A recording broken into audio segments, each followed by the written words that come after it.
பூஞ்சோலை மாணவர்கள் அனைவருக்கும் வணக்கம். 12th புக் பேக்கில் இருக்கக்கூடிய ஒரு முக்கியமான ஒரு கண்டென்ட்டுப்பா. என்ன அப்படின்னா, அதாவது ஒரு சொல்லை வந்து சேர்த்து எழுதும்போது ஒரு மீனிங்கும், பிரித்து எழுதும்போது ஒரு பொருளும் கொடுக்கும். சரியா? இப்போ பாருங்கள், முன் அப்படின்ற சொல்லு இருக்கா.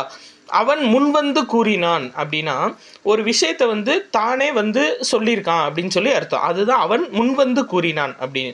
இப்போ பாருங்களேன், இந்த முன்னை வந்து அவன் கூட சேர்த்துருவாங்க. ஸோ அவன் முன் வந்து கூறினான் அப்படின்னா அவனோட முன்னாடி வந்து சொல்லியிருக்கான் அப்படின்னு சொல்லிட்டு அர்த்தம். அதே மாதிரி பாருங்க, தானேன்ற வார்த்தை இருக்குல்லப்பா, அவன் தானே செய்தான் அப்படின்னா சுட்டி காட்டுவது. சரிங்களா? அவன் தானே செய்தான் அப்படின்னா ஒருத்தரை சுட்டி காட்டுறது.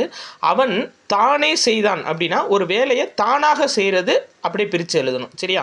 அவன் தானே செய்தான் அப்படின்னு. அடுத்து பாருங்க, கொண்டு அப்படின்ற சொல்.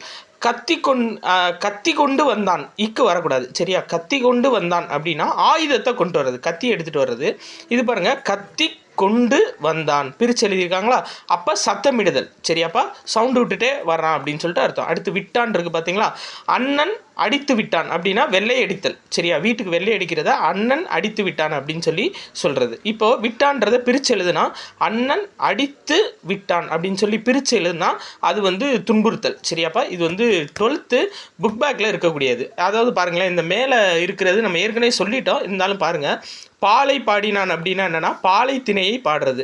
பாலை பாடினான் அப்படின்னு சொல்லி கொடுத்தாங்க அப்படின்னா பாலை வந்து பாடுறது, இருக்கிற பாலை வந்து பாடுறது. சரியா? எப்பயுமே ஒற்றெழுத்து வந்தால் ஒரு ஷார்ட்கட்டாக சொன்னேன், ஒரு பொருளை ஞாபகம் வச்சுக்கோங்கன்னு. தேரை பார்த்தான் அப்படின்னா தேரை என்னும் உயிரினத்தை பார்த்தான். தேரை பார்த்தான் அப்படின்னா அது வந்து தேரினை பார்த்தான், அந்த ஓடுற தேர். சரியா? அப்போ இப்போ வந்துருச்சு, அதாவது ஒற்றெழுத்து வந்துருச்சுன்னா ஒரு பொருளை குறிக்கிற மாதிரி எப்பயுமே வந்துடும். அது சும்மா ஷார்ட்கட்டாக நீங்கள் ஞாபகம் வச்சுக்கோங்க, உங்களுக்கு மைண்டில் நின்றோம். நன்றி.